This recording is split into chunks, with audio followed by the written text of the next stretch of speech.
Kabuuang epekto ng po ng malawakang pagbaha sa Bayambang, nasa higit 15,000 indibidwal. Para sa detalye kasama natin Idol Joanna De Vera.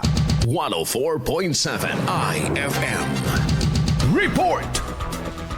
Nasa kabuuang 15,080 indibidwal ang naging apektado sa malawakang pagbaha sa bayan ng Bayambang ayon sa tala ng Municipal Disaster Risk Reduction and Management Office. Kaya naman para matukoy ang lawak ng pinsalang idinulot ng nagdaang bagyo at ng habagat ay nakatakdang magsagawa ang MDRRMO ng Rapid Damage Assessment and Needs Analysis o RDANA. Ito ay para matukoy rin ang mga nangangailangang apektado sa barangay na sakop. Magsisilbi rin ang nasabing assessment bilang batayan na susundin ng gobyerno para sa agarang aksyon na tulong. Nananawagan naman ang lokal na pamahalaan sa mga naging apektado na magsumiti ng kanilang mga ulat sa pinsalang idinulot ng pagbaha sa kanilang mga tahanan at lugar.